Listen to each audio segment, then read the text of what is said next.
We have a lot to share with you on this VA news, like VA reduced the benefits backlog by 44% in the last year. we show you how VA audiologists can examine and treat a veteran's ears from hundreds of miles away. Then we introduce you to some of the veterans who were champions at the 2014 Paralympics in Sochi. Hello, I'm Yvonne Rannells with the Office of Diversity and Inclusion. And I'm Gerardo Romero, a retired Marine Corps Staff Sergeant, now working with the VA Learning University. And this is VA News.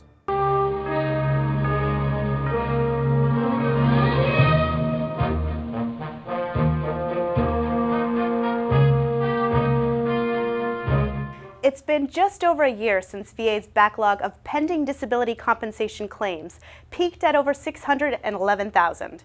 VA reported last month that number is at 344,000 claims, down 44%, a reduction of more than 267,000. And Secretary Shinseki reported VA has improved the accuracy of decisions being made on veterans' disability claims, and on average, veterans are waiting 119 days less for a decision than they were at this time last year. For more information on the backlog reduction, go to the VA blog post, Vantage Point, at the address on the screen. Allowing veterans to meet their health care providers without traveling to a medical facility is rapidly becoming one of the most cost-efficient and time-saving ways for our veterans to receive their health care. And the veterans absolutely love it. In Miami and Key West, and the 161 miles or just over 3 hours in between, Larry Gilstad and Adam Poitres produce this report. Today is a hearing aid walk-in clinic day, which basically just means that it's not scheduled appointments. It's patients just show up at the Key West clinic if they're having problems with their hearing aid. In Miami, we do walk-in twice a week, so it is a little bit more accessible, but the problem in regards to the Keys patients is that we run it in the mornings, and it is, if it's from Key Largo, at least an hour and a half to 2 hour trip, and if it's from Key West, you're looking at more of a 5 hour trip, and that's just in one direction. So for them to make it up here for our walk-in clinic hours, it would require either staying over the night before, or it would require them getting up anywhere from 3 to 5 o'clock in the morning to drive up here. And so there's a convenience factor, obviously, when it's right up the road in one of the lower keys for them to be able to go down there, and they like it a lot more. Here, Thank have you. a seat. Hi there. Dr. Dombrowski, she's in Miami. How you doing, doctor? Hi, Mr. McCarthy. So we need to reprogram your recently returned hearing aids, yes? Yes. You want more volume? Okay. We're going to start by just taking a look in your ears, make Okay. sure there's no wax clogging them up. Sure. And then we'll program the hearing aid. Fine, thank you. If I didn't have this clinic, I would be forced to drive to the VA hospital in Miami, which would be an all-day affair. Oh, nice. And then, you know, hopefully get an appointment that you could fit in that time that you'd be there. I've already been to Miami and spent 12, 14 hours, you know, either traveling and being seen. So this is so much more convenient. We tend not to spend more than 30 minutes with a patient if we can help it, just because a lot of them need to be seen. So what we'll do in that case, if it is very complex, is schedule them an appointment. But it also will be down in Key West. It still doesn't require a trip up here. It just, they might have to wait a little bit longer. But think about what happens if you drove up here for 5 hours for an appointment that literally took 2 minutes to complete. I mean, that would just be very upsetting to me if I had to do that. This is actually what she sees on her desktop. Okay. So she's now taking control of your hearing aids, and she can. It's space age, you know, to me. I'm not computer literate, but I do have a computer at home, but this is absolutely, you know, they looked in my ears today. My ears were clean, and then they put on the device that they could control my hearing aids was absolutely amazing. Okay, the doctor's not touching me, but the doctor's there. I'm talking to a doctor, yes. I think I'm getting the best care that they possibly could give me. And you know, come back and see us before the test if you have any more problems, okay? Sure will. Okay. Thank you. The Telehealth Program at the Miami VA schedules over 87 clinic connections every week for audiology, dermatology, eye exams, the Women Veterans Program, podiatry, mental health, and many more, all to better serve our veterans. Hi, I'm Rico Roman. I'm Vernon Davis. I'm Oksana Masters, and you're watching VA VA News. News. A number of veterans participated and some did quite well in the recent Paralympics in Sochi, Russia. Those distinguishing themselves received awards at the Warner Theater in Washington, D.C. on April 2nd. It was the first ever U.S. Olympic Committee's Best of U.S. Awards for Olympians and Paralympians. We were there to chat with them.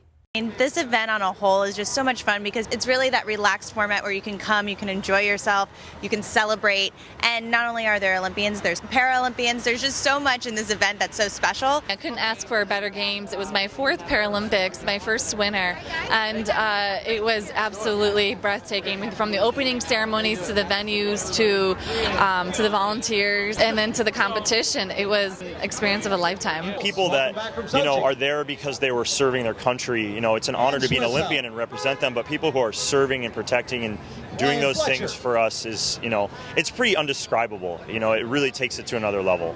Veterans that represented us so well, really heroes, and now, to represent us in a different capacity is just very, very, they must be so proud, and we're proud of them. It was an amazing experience to be able to play against the top countries and the top teams in the world, 7 other different countries there, and to be able to play at that top level was something unreal. And also to be a part of Team USA and part of 16 other great Americans to be able to represent our country. I am involved in a lot of adaptive sports there in San Antonio, but you still need the equipment, and I was fortunate that the VA provided this equipment. My local VA is Denver, in Colorado. I go to VA all the time for all my appointments, and ever since I got out in 2007, they've pretty much taken care of all of my needs. I think VA has helped me, direct me, and guide me to where I am today.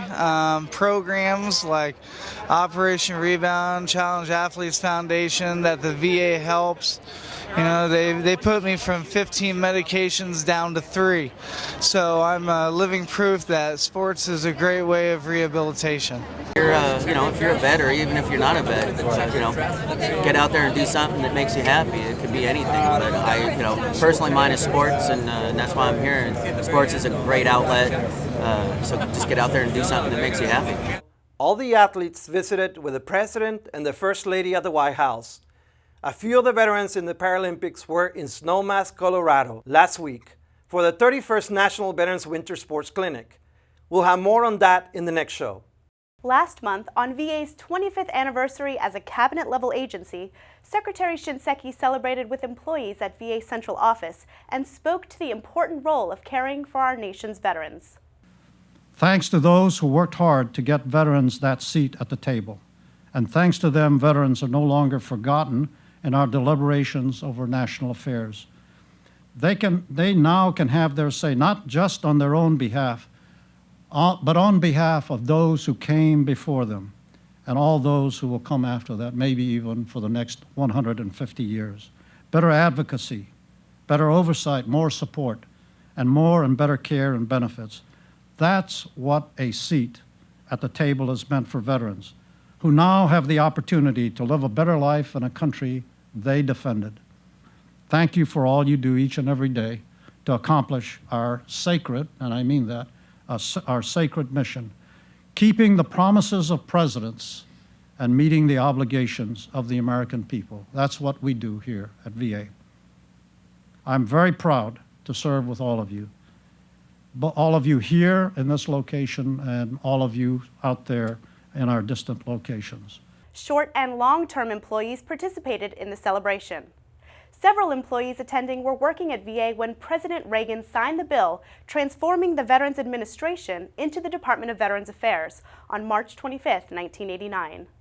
To highlight the past 25 years of service to veterans, their families, and survivors by VA, we will share 25 facts today and in future shows that you may not know about the department. For example, VA still cares for the child of a Civil War veteran.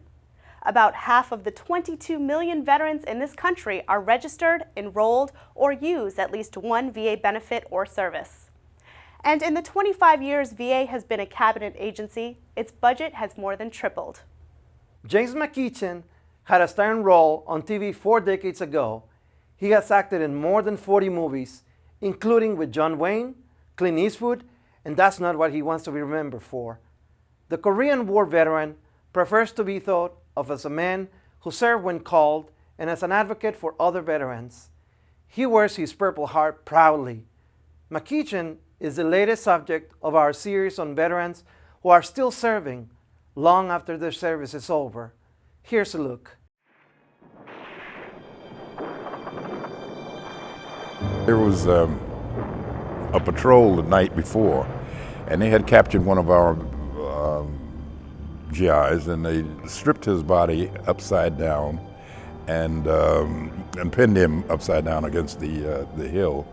And so our guys decided to form a patrol to go and rescue the body, which we obviously knew was going to be some sort of a trap or an ambush or something.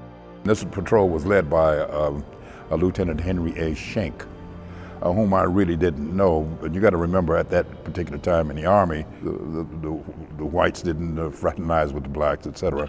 And so I didn't really know him, but he was someone whom you knew that you had to respect. And so when he formed a patrol, I, like the rest of the guys, the 12 or 15 guys, volunteered to go to rescue this young boy who was pinned on the side of the hill. You can view the entire Still Serving on the VA homepage. Just click on Media Room, then Video. You can also watch it on the VA YouTube page, VA's Knowledge Network, the Content Distribution Network, and the Pentagon channel.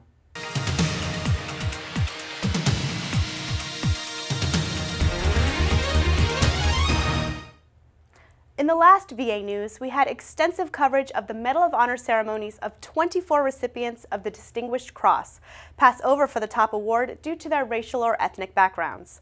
Did you know?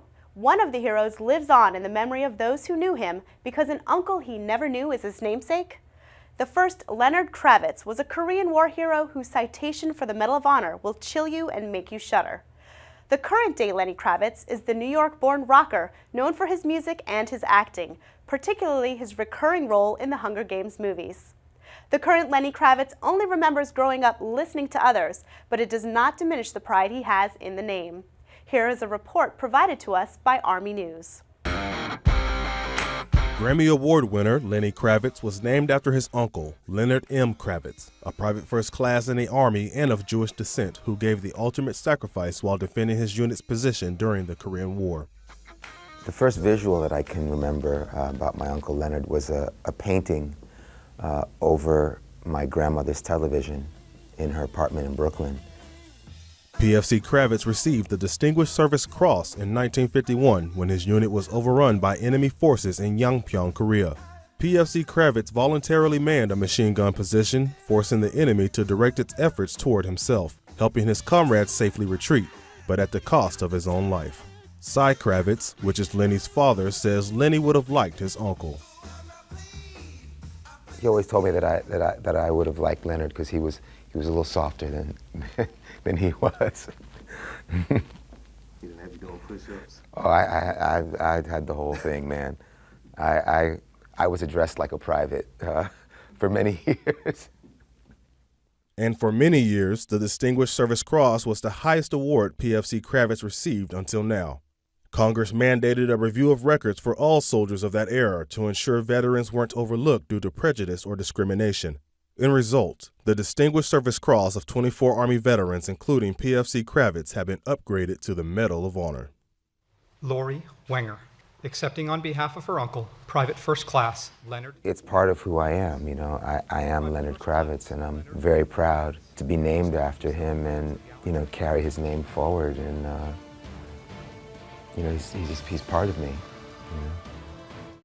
That's it for this week. Thanks for watching. I'm Gerardo Romero. And I'm Yvonne Reynolds. Have a great day and rest of your week.